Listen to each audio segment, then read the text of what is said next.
and then we have 10 to 15 minutes. If we take like we won't take more than 45 to 50 minutes. Let's say 50 minutes is a max. Okay. And then we have at least 10 to 15 minutes for question and answers. And you can ask the question, and one of us will respond. Okay, great. And so you just have to select the questions. That way, you know that we will not be looking at the chat. Okay, so Yeah. chat is all your responsibility. Maybe remaining question they can write you through mail if they are interested. Yeah, everything is possible. Don't worry. Okay, great. We can always say that they can get back. They can contact us on LinkedIn, and they can, if we don't manage, they can connect with us on LinkedIn and send us the questions, and we will respond by mail. Yeah. Okay, maybe in few minutes we will start. Our other panelist, Ullas ji and Ramkumar Pathak ji is there. Perfect.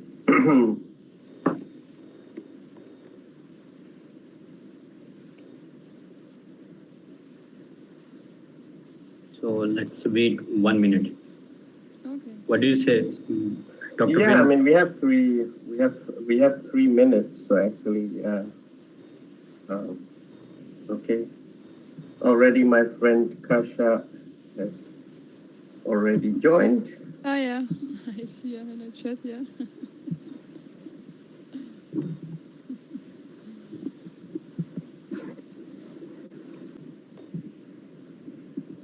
Many attendees from Europe, they are joining here. Maybe one of my friend from NITC. Vincent.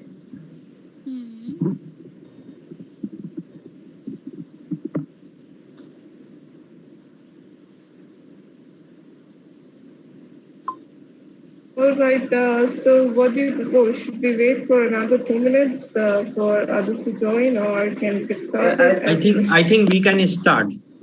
Yeah, we can start in 1 minute. That way we stick to the Swiss punctuality. Yes. Sure. And then you can start the recording in a minute. Recording and live streaming both. Okay. So I think I shall start. Okay. Can you see the presentation or not? Just have to be sure that. Not yet. Okay. Now? Yes. Okay. Good. Okay. Can we start recording and live streaming? 1 second. Yes. So I'll get back to you.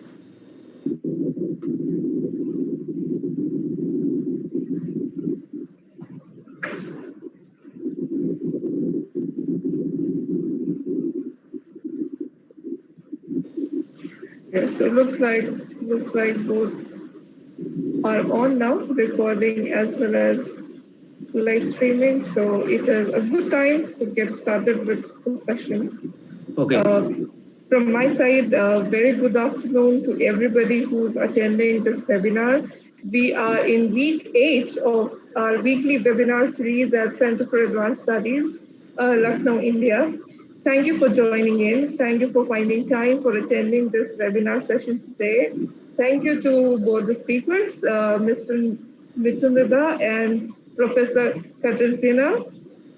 And I would also like to thank our faculty member, Anupam Kesari, who has invited both the speakers for today's session. I would very warmly welcome all of you, and let us get started. Over to you, Anupam sir, please. Okay, thank you, Dr. Brinda, and very good afternoon to all of you. I'm Dr. Anupam Kesari, Assistant Professor, Center for Advanced Studies, IKTU Lucknow. Welcome to all of you this weekly webinar series, week 8. This is my privilege to moderate the session. In previous webinars, we have been listening the talk on the topic coming from engineering domains, but today's topic is preferably considered with the management field. However, tips and strategies for the successful team making is required everywhere. And so this topic cannot be bounded to one domain, and it is useful for everyone. Anyway, today's topic is uh, secrets of successful project teams, managing bias in project organization for efficient decision making. The talk will be given by two energetic international speakers coming from the Europe. Both have been a long experience working in industries as well as they have been serving to academia in different ways. Our speakers are Professor Katarzyna from Sustainability Management School, Switzerland. She has been working as an intercultural communication trainer as well as project management and business process trainer since 2001. She is a founder of an organization called The Cultural Quest. This organization runs many multicultural activities and workshops. She has degrees from University of Lugano, Switzerland, University of Poznan, Poland. Other speaker is Mr. Mithun Ridha, a project portfolio manager at Altran France.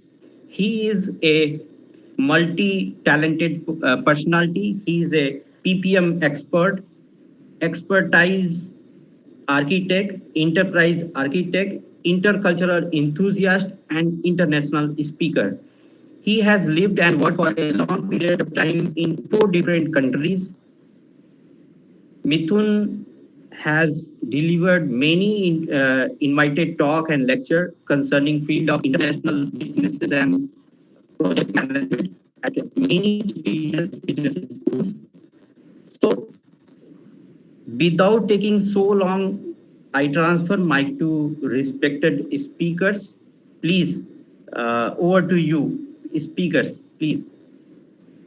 Thank you, Dr. Vrinda, and thank you, Anupam, for having us, for organizing, for setting this whole event. And especially, I'm so proud of the work you have been doing for the last 8 weeks. I have seen the previous speakers that you had on this forum, and I know that they are some of the most prestigious names in the field of academia and research. So we are very much honored to be to have this opportunity to speak to you, and especially on this topic, which is actually a bridge between the technology and the human aspect of management. So we welcome all our friends, colleagues, and enthusiasts in the field of project management and management in general, who have joined us from all over the world. So I see that we have our friends joining from UK, from Australia, even from the United States of America and Europe. So and to all my alumni from India and everyone that we don't know, but we would know now, welcome to you. We are really excited about this session. We want to give an insight into this topic. It's a very vast topic, but we hope that you get some tools and techniques and some ideas to take away that you can use in your daily life and in your future projects. And we can always be learning, and we can learn from each other. And that's the idea of this webinar. Just from my side, hello everybody, and thank you, Dr. Rinda and Dr. Anupan for this warm welcome, and I'm honored to be here. Okay, let's go. Let's start. Yeah. Yes. Yeah. So we are starting with a short icebreaker, and please, I'd like you to go to the internet site. It's called www.menti.com. You can see the name here, and then put the code 93, 95, and 9. Now I switch to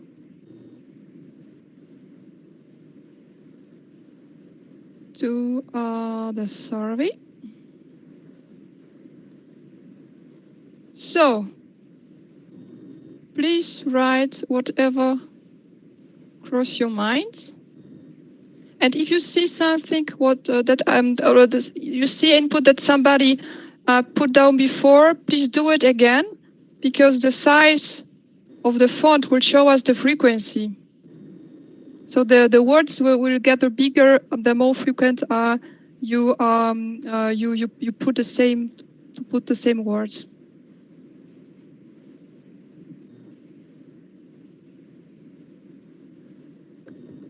For those who forgot the code, you can see it also on the top of the slide. Yep. Good.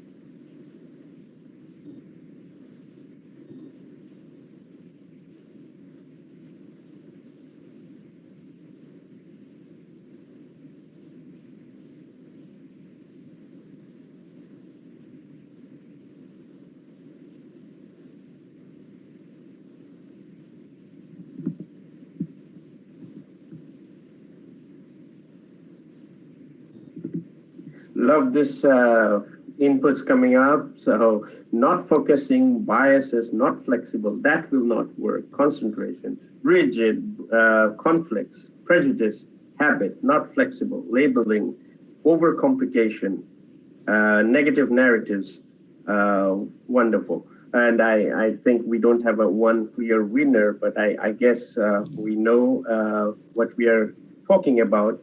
It's a frequent is the frequent error, which a lot of times we don't even realize that it's an error that we are making. More responses coming up: routine, fear, conflicts, personalization, confusion, not tasking. Yeah, that's we are in the age of mass distraction with all the digital tools. So of course, multitasking doesn't help. And not focusing is the winner, we can see. So wonderful that we have a winner. So we have the most frequent thinking error is not focusing. And I think I can recommend a book on this topic, which is The One Thing. And actually, this is a very well-researched book and a bestseller in several categories in the US, which all talks about just finding that one thing that you should be doing. So let's get forward, and Okay. we'll just we'll take you to a journey. So today, first we'll be telling you about bias. Actually, what is bias, and what are the challenges in project teams worldwide, and we'll be analyzing, we'll be sharing with you some of our insights, and then we'll be able to put forward a roadmap for your success. So that's this is the journey we would be taking you through. So yeah, Katarzyna, you can continue. Good.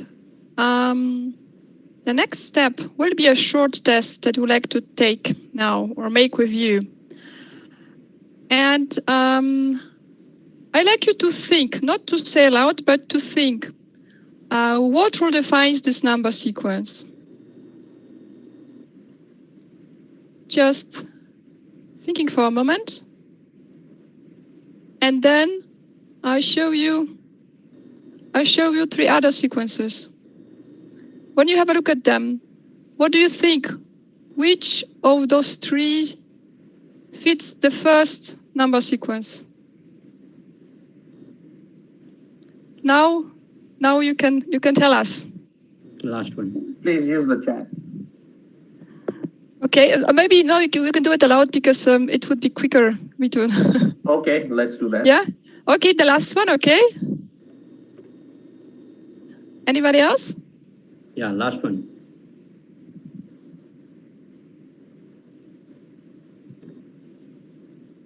Okay. No other opinions? We have another one, last one. Okay. Okay. When you say was the last one, why?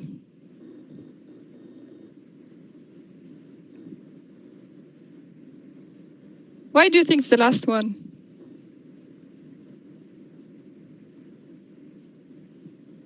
I think +2 everywhere. Okay, yeah, we have the response from Cecilia. Okay. Yes, it's +2.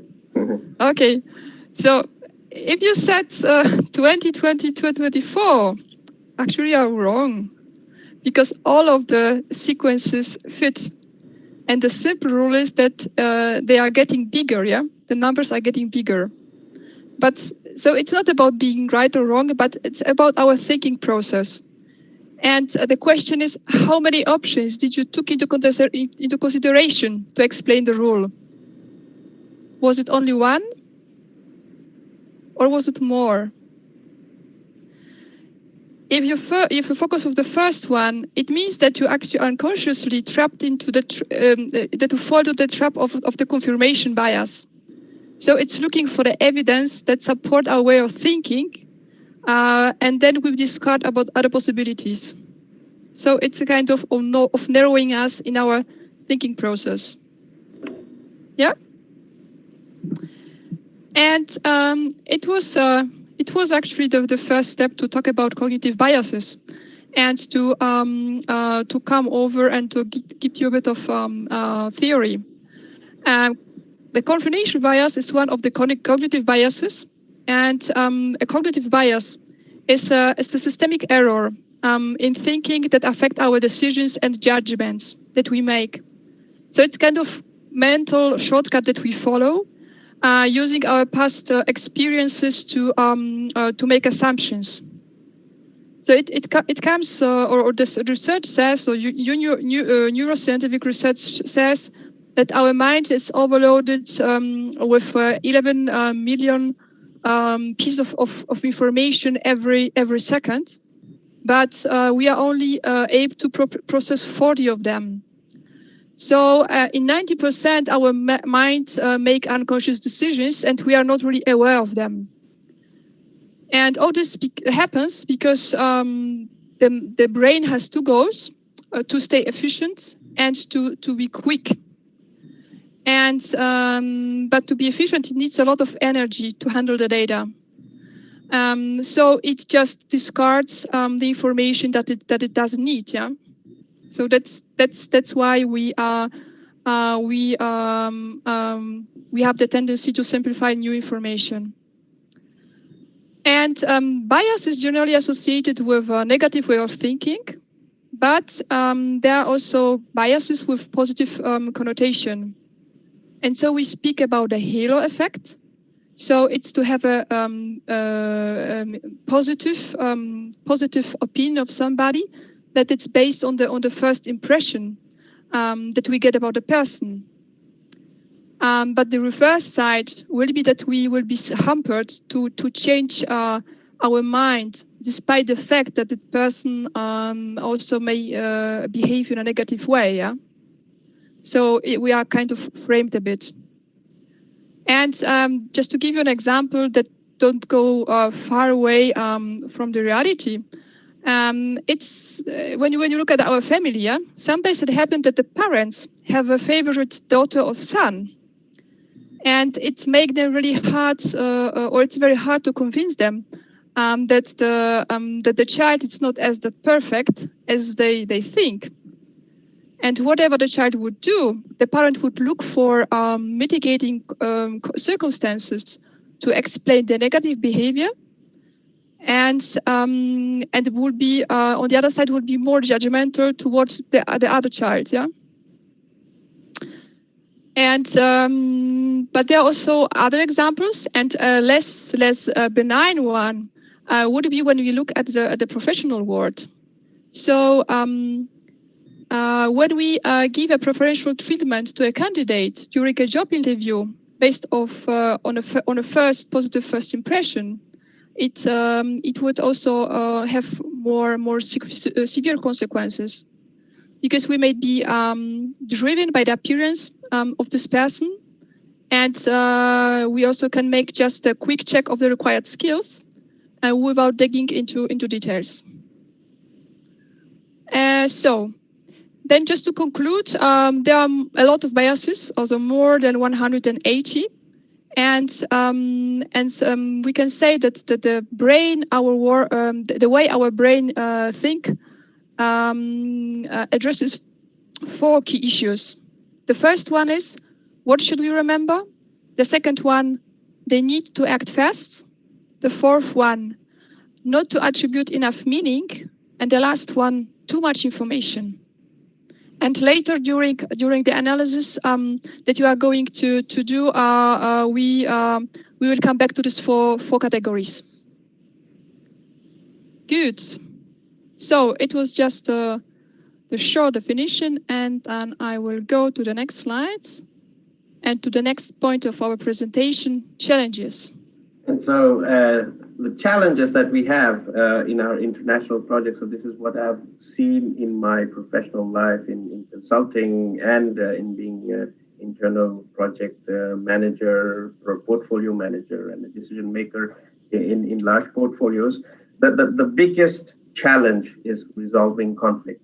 That is the challenge which takes up most of the time in projects, and decision making is often slow. Or it's too fast without the real rational thinking. Problem solving becomes a daily routine, and we have all the other challenges that we should be having, because the teams are based in several locations, so geographically dispersed locations where there will be language barriers. You have an issue connecting to people across different cultures. You have protocols which are often non-written rules, and you are expected to follow them. Motivating people, getting the same way of working, and getting the same sequence of priority on the topics that you want to work on with an extended team is often a very big challenge. So I can say that time zones, language barriers, those are more subtle barriers, but the real barrier is the conflicts that we develop in each phase of the project. And we often don't realize as project managers that we have so much of conflicts to be managing, and a lot of them comes because we might be not thinking correctly, or we have our biases. There are lots of hidden things in our thinking process that we haven't mastered.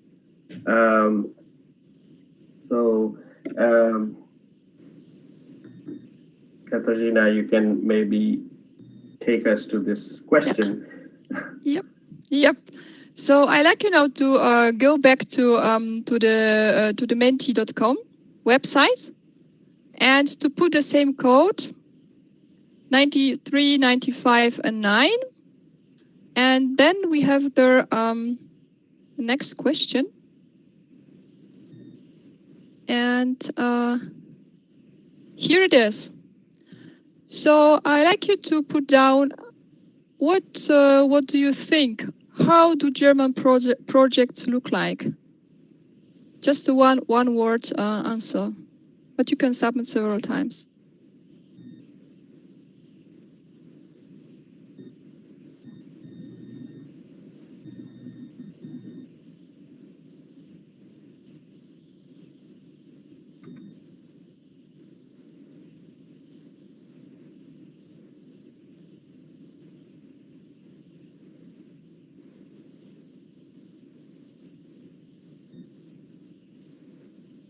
So I'll just gründlich. explain a bit about the question. So how do German projects look like? So actually what comes to your mind when you think about projects being delivered in Germany? So I think we have quite a good list of inputs coming up, but the one winner looks like structured.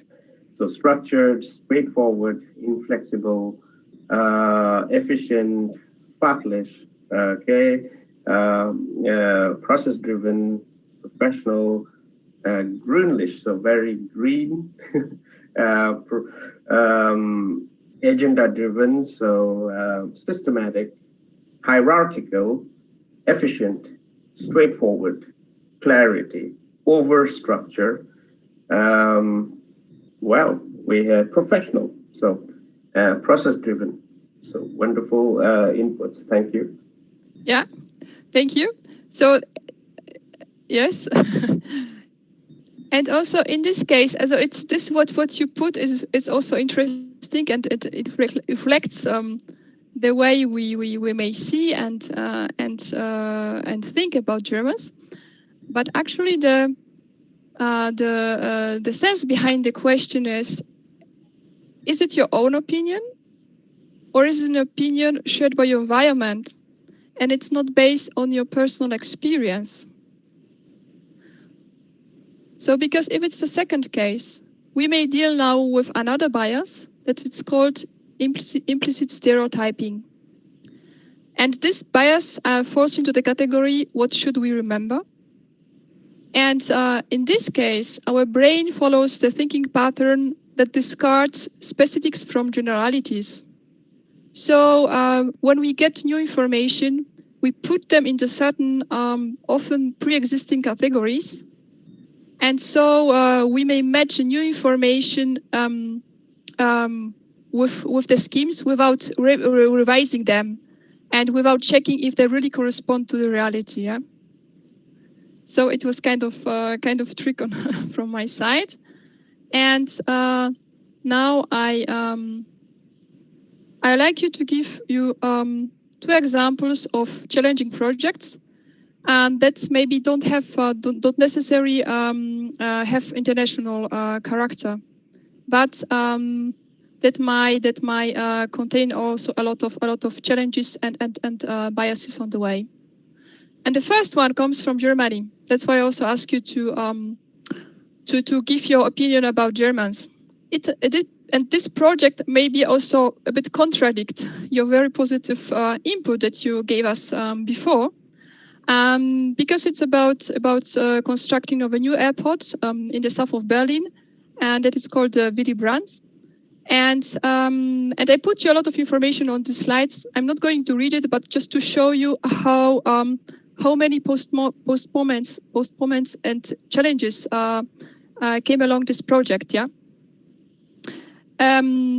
So the aim was to construct a new big airport that will allow to close other airports, and the project started already in 2006, and it was set up for 5 years. So they were supposed to end in 2011, and the project was followed by 5 years of preparation period. Yeah, so it was something what was already prepared. And the aim was to have a capacity for 20 million passengers for annual turnover, and the cost shouldn't exceed 1.7 billion. But the reality is that now we have year 2020, and the airport is still not ready. So from 5 years became 14 years, and the planned costs are around 20 billion euros. So you can make a calculation in your head, yeah. And you might be astonished and ask you why all this happens, yeah. So what were the reasons for this huge delay? And I have to tell there are a lot of them. But probably the most prominent and severe one was the political interest. Because it was the political interest overweight the economic factors, And the project was run by politicians, not by experts, but politicians. And also the choice of the location for the airport was a pure political decision, and that resulted very quickly in lawsuits, because the airport is too close to many houses of many inhabitants. Yeah.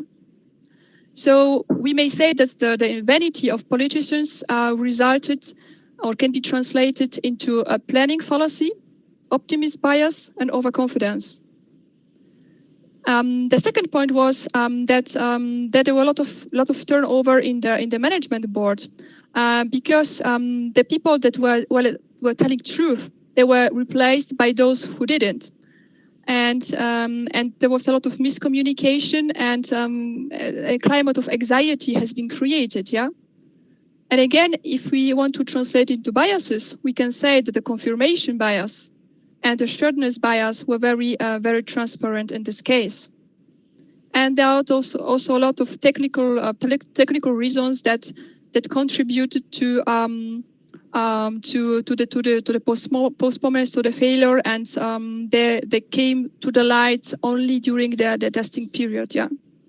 So it turned out that the qualification of the planning cadre wasn't sufficient. Another project was on a smaller scale, and it's an example from my work for the German company. So the time when I was working as a consultant, and our task was to implement a new billing system and harmonize core processes of 4 multi-utility companies that merged together recently before we started. So there was a timeline, 1 year, 1.5 million euros, quite, we would say, not a lot of money, and quite quick. But after 6 months, our project started to face a crisis due to the I would say overconfidence of the management, of our management, and bad planning, and maybe also lacking experience. Because it was the first project our department ran in this large scale, and we didn't have enough resources. But anyway, the management was confident in our capabilities and in our skills. Yeah. And after the 6 months, when the things get worse, the management board of the project fortunately took a decision to make a project review, to face the truth, and to replace some members who didn't feel comfortable with the challenging circumstances. And it took also other measures to boost up the morale of the staff, also of the project team, and so it contributed to have a happy end. Yeah. And in this way, the initial planning fallacy, and overconfidence, and optimism bias could be corrected by posterior acts.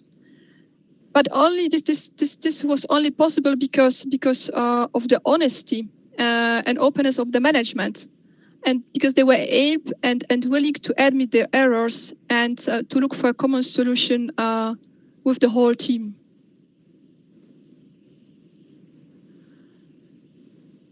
Good. Now we come to the point analysis, and we are going to show you different kind of biases.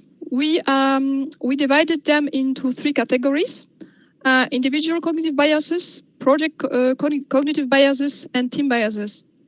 And I will start with the first group, and the first one is the confirmation bias. So this is what we had before. That's why I'm not going to spend time on it anymore, because it's just to looking for evidence for the data that you want to see, to reassure your own comfort. But we have now for you another question. So again, please go to the Mentimeter and use your code 93, 95, and 9. And there is the last question for you.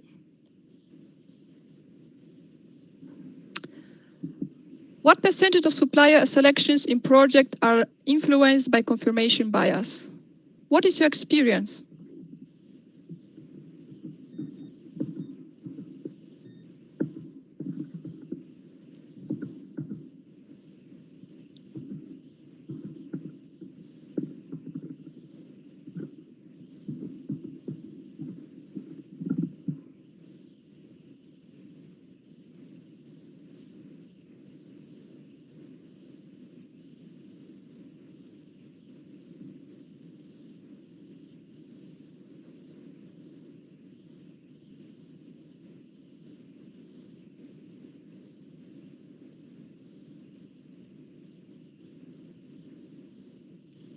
Okay, so we can see that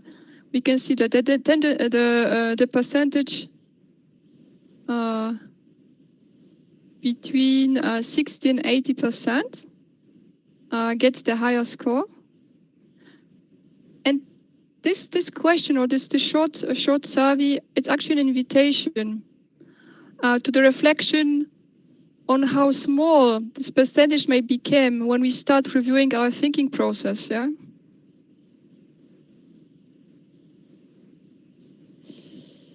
Okay. Thank you. Now I will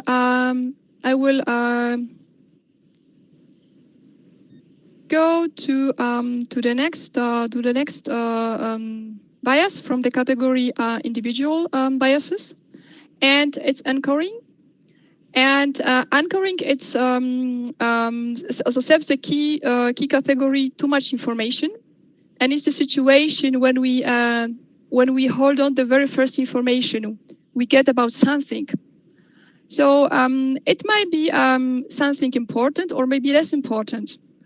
For example, during a negotiation of a project, or maybe of a house or a car you are going to buy, the negotiation parties will be focused on the very first price given during the process. Yeah. And when we look at our private life, it's I can give you a much simple example. Yeah. So for example, if you look for a new dress or a new smartphone, you may do a lot of market research, or make an extensive shopping tour, yeah, and to try out many outfits.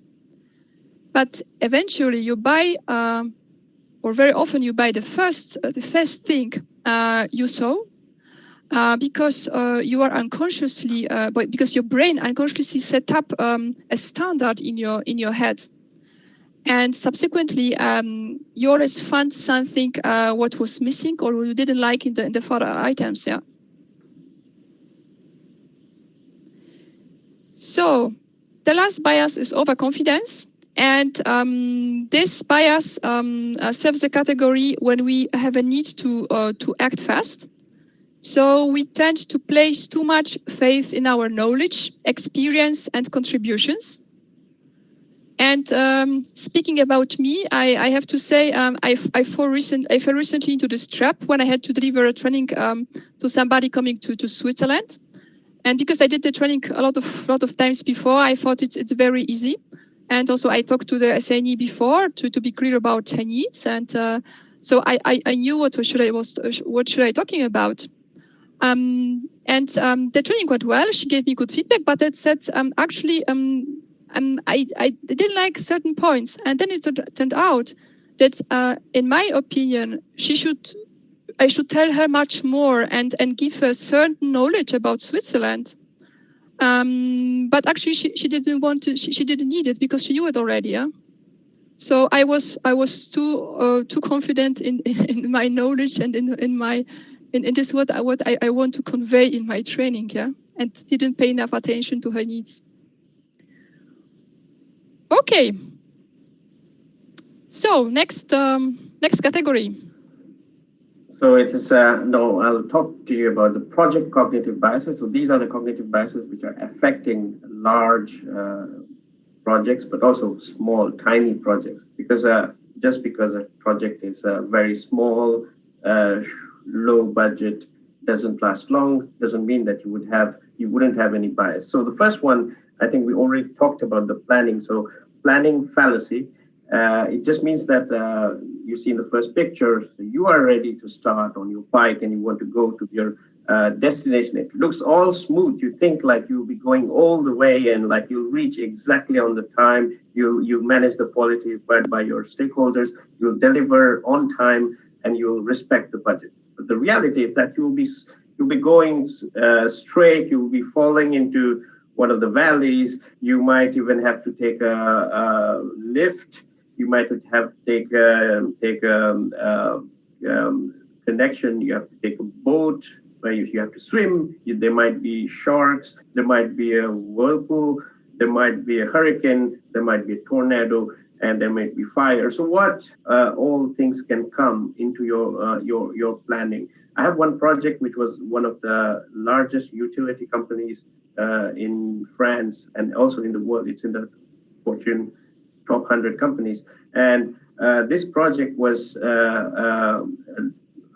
expected to last 3 years. It was to upgrade all the capabilities and tools for people doing the maintenance work for a utility company. So when I quit the project, I still couldn't see the light at the end of the tunnel. And it's been now more than 10 years and the project is still on. I still have sometimes chat with my colleagues. So you can think about it. The reality is very much different if you don't take the right decision to move forward. The next kind of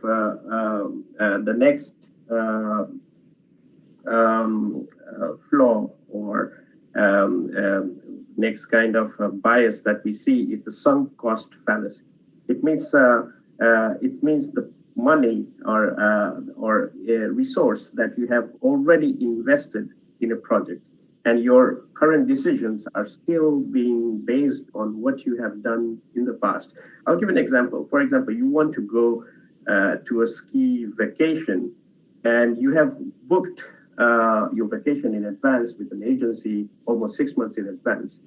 And just 1 week before going to the mountains, you just get the news that this agency and this trip is not going to be great because the organizer of the trip, they are very pathetic. You got a lot of confirmed information from past visitors that that's not the best way to spend your time on vacation. And you have 1 week to decide. And if you choose another option, you have to pay 2 times more and you have to completely book new tickets. What would you do? So when you have this kind of questions, the default solution is more towards sticking to the option that has been already taken because you have spent money, you have spent effort in the past. You want to stick to it.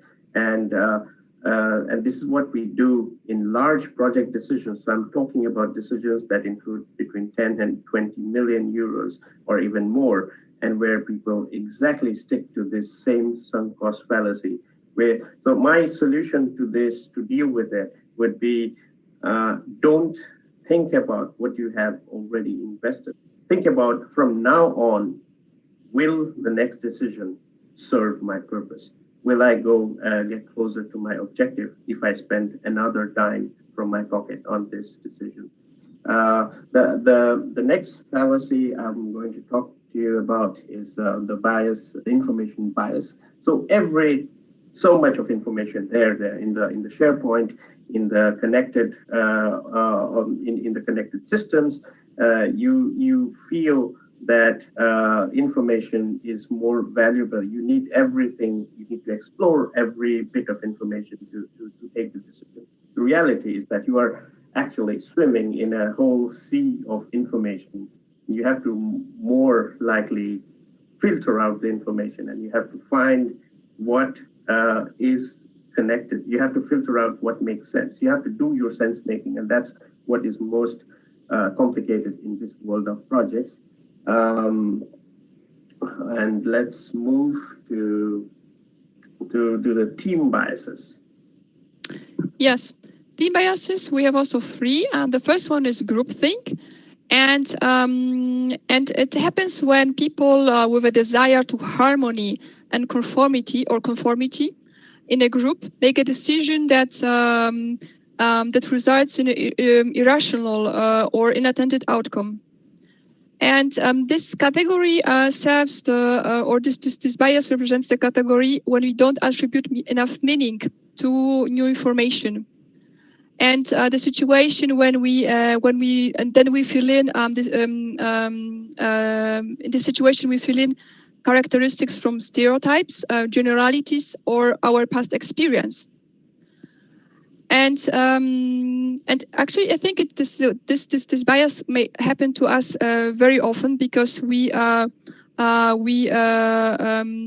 just follow other people. And even if we don't really feel comfortable, but because we are sometimes maybe we are not sure about our own tangible data or about being right, we just make concessions. And thinking about my own biases, I have to ask or to say that this one probably is the one that I commit most frequently. Yeah? Because also sometimes I hide myself behind the saying, you have to choose your battles. But in the reality, the line between them two is very thin. Yeah. So the crucial point is to be honest with yourself in answering the question if your choice really corresponds to your values. Yeah. And if your bad conscious tell you no, so you can be sure that it's a group thing and not really your own choice. So then we have the sharedness bias, and it's a situation when we work with other people in a project, but only a unlimited number of people have a say or can voice their concerns. And they belong to kind of preferred group, and then we neglect the information coming from other sources. So it might be other department or other stakeholders. And the last one is confirmation, is the formation professionnelle. So it's also bias that happens very often. In projects, and sometimes maybe we may implement something, a tool or a new process, in the way we think it's the right one, but it represents our own view, the view of our department and not other stakeholders, yeah, because we think it's the right one. Yes. So now we come to the next part of our presentation where we want to give you a roadmap to success. So is there an approach? Actually, can we have all these questions? How, where, what, who, when, how can you manage the biases? So my first approach would be the model called Domains of Bias from Howard Ross. And he has written a beautiful book on unconscious bias. And what you really need to look out for is which, at every point of time, which other biases are in favor of you and which are against you, which biases are constructive and which biases are destructive for you. So just the self-awareness, you need to know that you are biased. If you are human, you are biased. So the fact that we are not always clear thinkers, that our thinking might be faulty, and just knowing that we might be pushing faulty decisions on others, this humility might give you more time for analysis and more time to rethink what you have been doing. So finally, if you see all the big crisis and all the drama which has been which happens in most projects, actually faulty thinking being pushed by people. So if everyone takes his or her own share of humility and understands that they might be biased, it might make you push forward.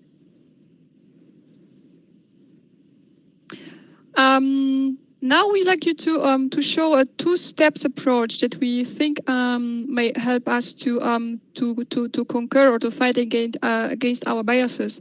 The first step would be education, and then once we learn something new, to know how to maintain new habits. And we just divide the biases a bit in the cognitive biases, and then those that are more cultural based. But the approach is more or less the same. It's really the first step would be to identify the biases that you do or you commit most frequently, and or they have the biggest impact on your life or your relationships, and then to think about strategies, what to do differently next time, but also to think about alternative approaches, yeah. And also to exchange with your environment, with your peers, how they do it or what they would say.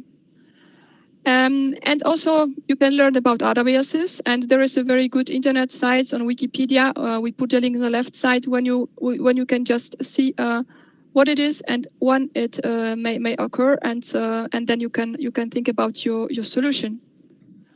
And speaking about cultural biases, there's also very interesting link when you can check your implicit biases. They are based on gender, race, career, for example. And my recommendation in this for this category would be just to look at the people on the very personal level or on the level as they are, and to look for the commonalities to build up with them relationships, and to look for values. They just go far beyond the culture. And from my own experience, I just like to give you one example of a positive example. The negative I gave you already about the overconfidence. But the left one, it was a training given in Tanzania last year, 5 days. It was a totally new situation for me, new cultures, new client, new topic, new industry. Everything was new, and I was very hesitant. I was a bit afraid if I would manage to connect to my participants. So I asked my friends from Africa what they would do and how the people are and so on. And then I went there and I just was myself and really I connected with them because I was looking for commonalities among us, and it was really a perfect week, or a wonderful week, very enriching. And you can see the picture. It was a success, and yeah, because we just encountered ourselves on a very personal level. Good. So it was education. Then we come to maintenance, and maintenance is just really to go a bit farther or far beyond, and to step out of the comfort zone, and to do it frequently. Really to reconsider and to review our way of thinking and of doing, and but also it's about exchange, but also about being gentle to yourself, yeah, to reward yourself, and yeah, and I think and embrace cultural differences. So you have to translate your rituals or repeatable actions, and that is what will give you behavior or habits. So the rituals every day is extremely important. So, for example, you should not always look for a quick fix when you have a leakage in your house just by finding a temporary solution. So you have to ask a why at each stage and continuously repeat asking why until you find the root cause of the problem and you solve the root cause. Because most of the time, organizations today, especially with the huge workload and information overload, are always trying to find quick fixes. And the idea is you should go beyond quick fixes. You should also create a system of checks. So what we recommend you is this 5-step model. So you should have a business case, your business case of your project being evaluated by more judges. The higher the number of judges from the different parts of the world, the more you are inclusive in having the choice of judges, you will kill prejudice. You'll kill the regional choices which might affect your decision making on the business case of your project. You should have several rounds of evaluation. It means every important decision in your project should not be just made once. You have to take the time to reflect, debrief with your team, look for other solutions, and think if your decision at the step is focused or based on any bias. Then you have to package the most important parts of your decision, the elements of your decision, and you have to put forward in a very clear manner in front of your stakeholders. So that will make them easier to make their decision. You have to question yourself. That means you shouldn't stay inside the prison of your decisions. You have to question yourself at every moment. And then you have to launch your ideas to a safe space where decision can happen. That's the point which will really help you to be flexible in your mindset. So you need a flexibility in your judgment and your mindset over time. You need to apply a risk-centric approach in your decision-making and your actions. That means that you have to always check what is the probability of the risk happening and what is the impact. So is it high probability, high impact? Is it low probability, low impact? Or is it low impact but high probability? And based on that, you have to really rethink every decision that you are doing. Most project organizations have a risk matrix, but that's not what will help you. You have to go beyond just finding what risks are affecting your project. You have to, what you do with the risk once you have it identified it, that is what will help you. Also, I recommend you this model from Dr. Lippitt, the situational mindset model. So what you have to, the approach you need to make any decision in your project, you have to go through these 6 levels of 6 stages of decision making. So inventing means measuring how innovative your products, designs, and services compared with what is possible. Catalyzing or assessing the level of your customer service, market position, sales effectiveness compared to the competition. Developing, or it is more evaluating system effectiveness, information flow, unit alignment, goal, policy alignment, decision making, and autonomy. Performing is more studying the quality of your deliverables, cycle time, productivity, workflow, safety, or return on investment. Protecting, it means questioning the staffing levels, the retention of the key talent in your projects, succession planning, engagement, cultural agility. And the challenging, it means more examining trends, business plan options, validating assumptions, searching for alliances. So if you do each of these steps, a lot of your thinking will more become agile, and you won't have a fixed thinking. So this is one approach I recommend you. And another approach I really like by the psychologist, American psychologist Robert Keegan, which he speaks about in his book, Immunity to Change. And it's about different levels of complexities that you can have in your brain. So the socialized mind, that's where you find team players, people who are aligning, seeking direction, they're following the plan of somebody else. And the self-authoring mind, that's the level of complexity where you are agenda driven, you have a plan, you know what you want, you know where you want to take the people around you to.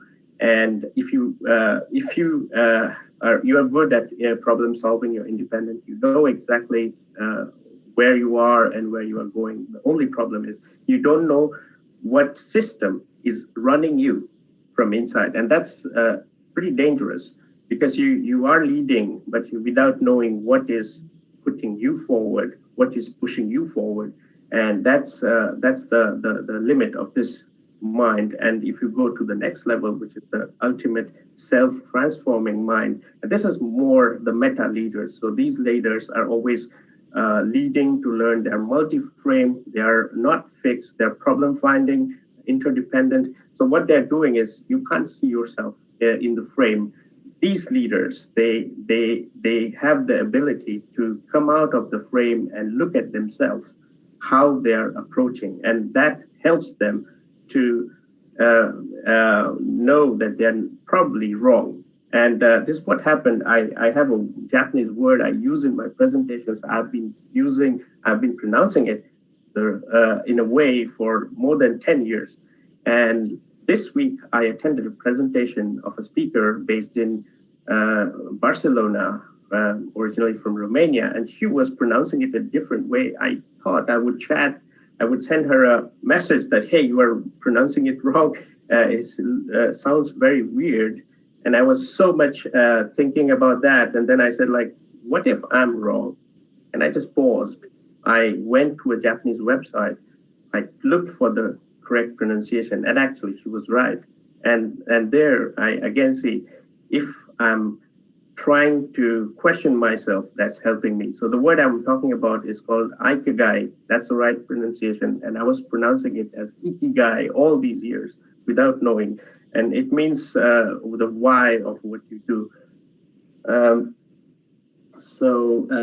Also the systems thinking approach that you might have read in the book Thinking Slow and Fast by Daniel Kahneman, who received a Nobel Prize for this research. So you have always two kinds of systems. The system one thinking, which is most of the time, 95% of the time, according to research, it's unconscious, fast, associative. You're in autopilot mode. You don't have to think too much. And system two thinking needs more time. It's slow, it's logical, it's lazy, it's indecisive, and you have to spend energy. So the idea is that you have to observe yourself, take time, analyze for each important decision, which system thinking are you applying, and is it the right one? So for the most important decisions on your project, I guess you should take it slowly and be more rational.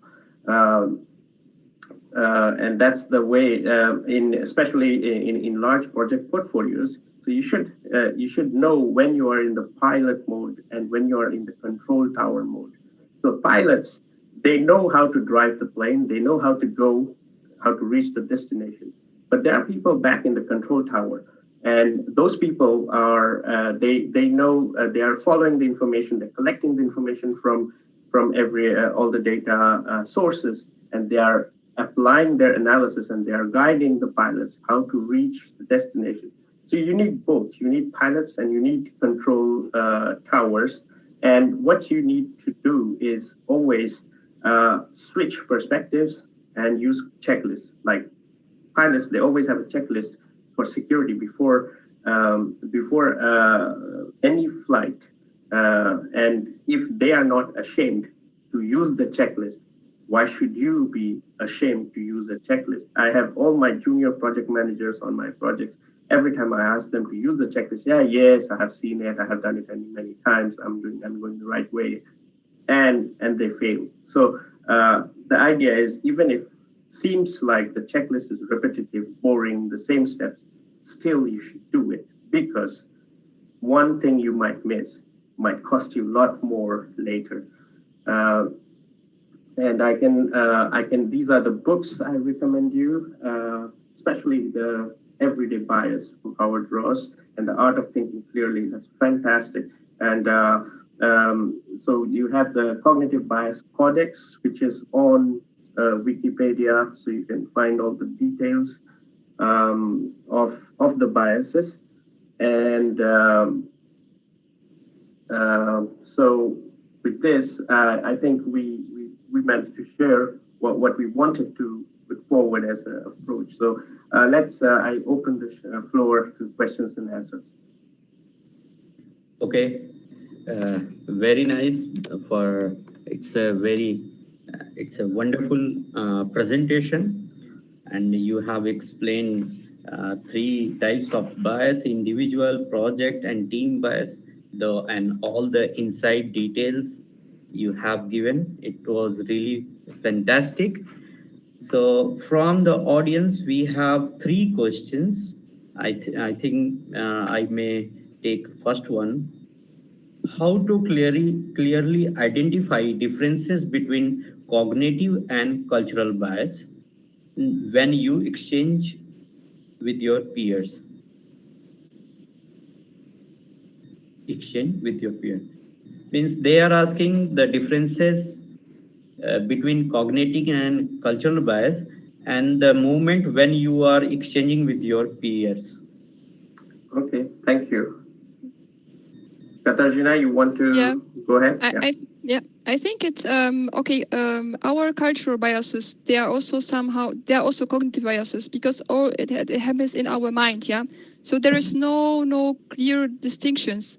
We just have to be really conscious about this. What we we receive as information is this really do we have the evidence for it? Does it comes because we've been already in, or had already negative experience personally, or is it really something what comes from books, from media, from people you are living with? Yeah. So in this case, if it's the latter, it might be stereotyping because we don't take the effort to really to check it. But stereotyping is also when we just develop a rigid way of thinking. Yeah, when we don't allow other possibilities. So, but cultural biases, they are cognitive biases too. Okay, thank you for this answer. I think audience will have a clear-cut answer. And maybe I can take second question. It is about smart work while managing decision. Any possibility of smart work while managing decisions?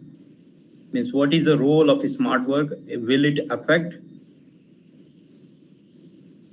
I think I would say the smart work.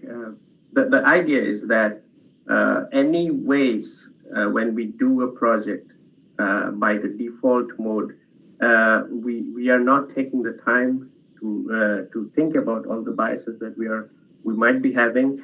We're not taking the time to be aware of all the tensions that might be existing between each of the stakeholders, each of the important levels of management in your project. And that's why when you think about taking the time to analyze, taking the time to for rational thinking, it might seem that I don't have time, I have to do everything. But actually, very few parts of your project are really that time constrained. Most of it can wait. Although it seems like you should be doing it immediately. That's one of my Japanese colleagues with whom I work, and he keeps saying to me that he's more spontaneous. He just responds to the mails immediately, boom, boom, boom. And for me, he keeps telling me that, I don't respond immediately. I take the time to analyze, to collect the information, to have the best possible answer before responding it. And this thing you can practice it. I think I'm learning. I'm not saying that I don't make these mistakes. I make many mistakes. It's just about making more mistakes so that you can do it, be a better person, better human being tomorrow. And I think the rest of the question is, what is the role of the priority while managing the bias?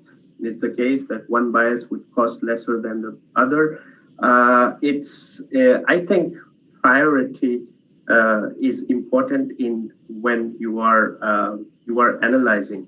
But then the best, that's why I suggested that you should have more judges in any kind of an assessment of a project or a project business case, because the more people, everyone has different sets of bias. But if you can find anything common after being chosen by 100 people, I think that makes more sense. And that's why a lot of people are crowdsourcing ideas.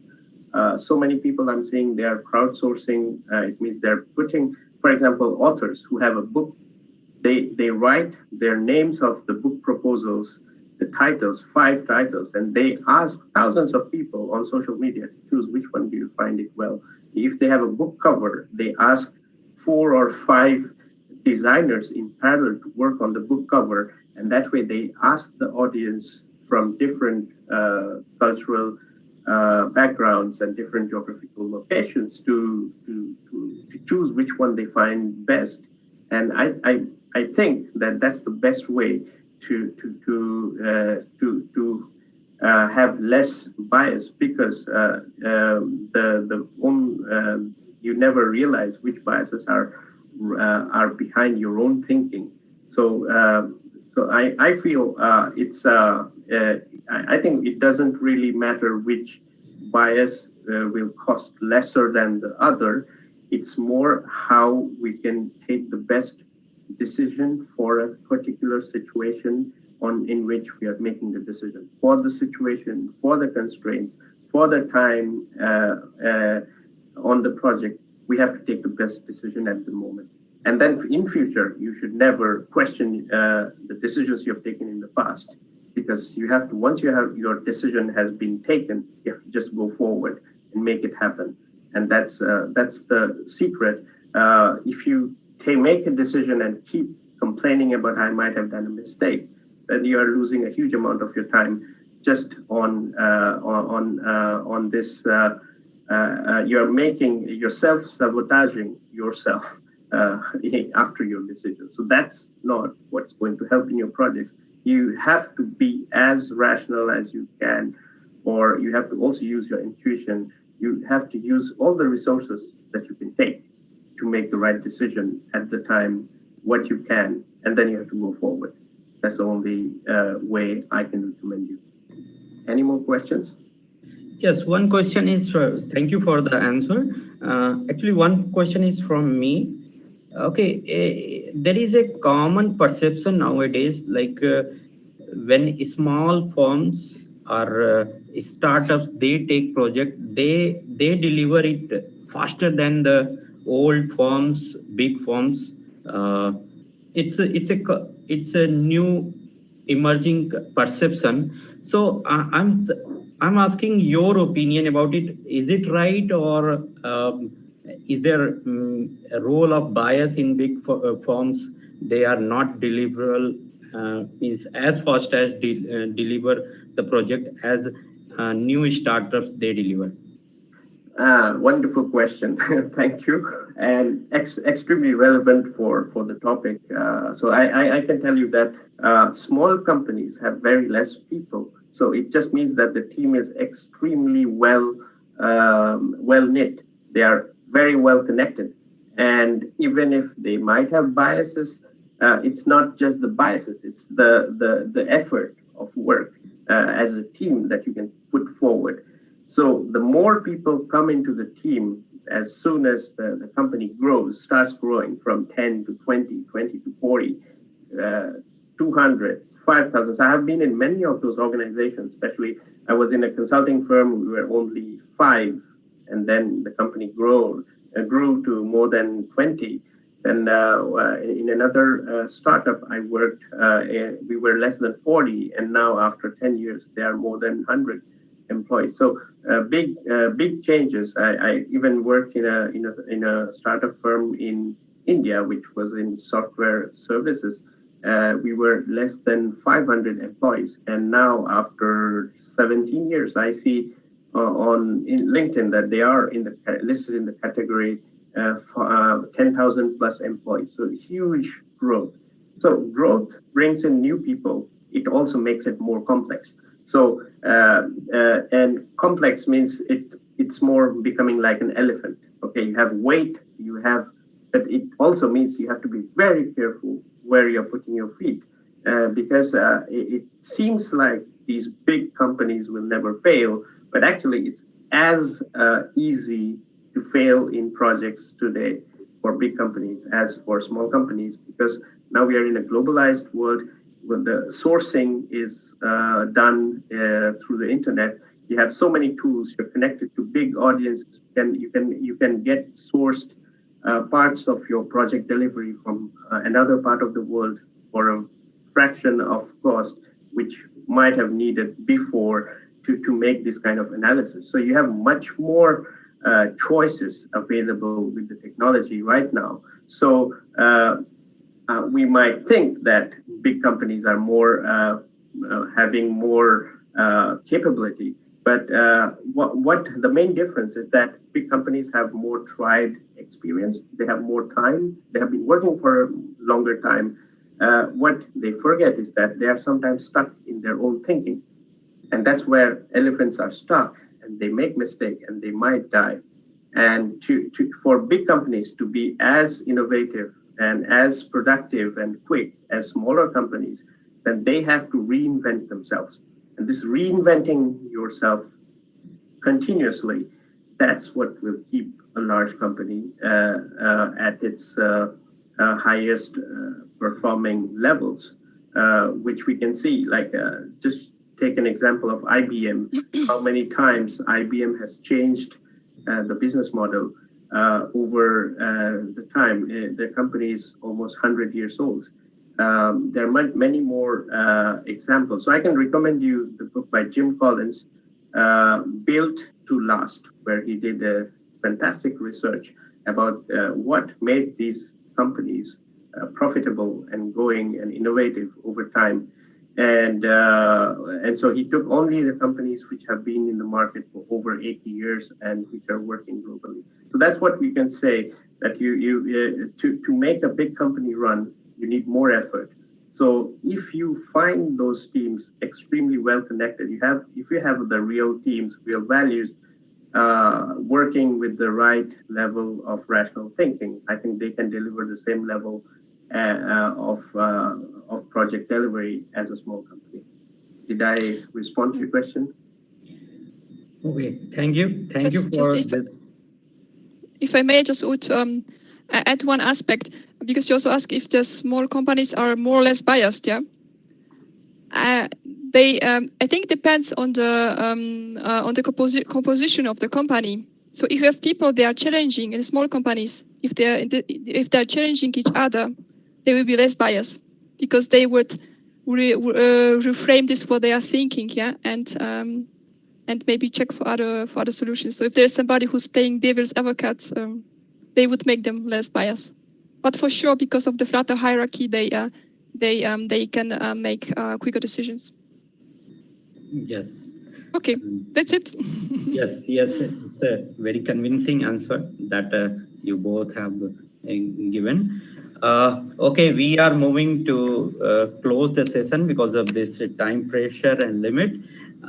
Thank you again for presenting this wonderful webinar, and we really we enjoyed it a lot, and especially you have engaged the audience in many ways. It was so engaging, and we all have enjoyed it. This is a kind of new kind of presentation in overall webinar series we have seen. It's a wonderful experience, and maybe for closing vote of thanks, maybe Dr. Binda can say something.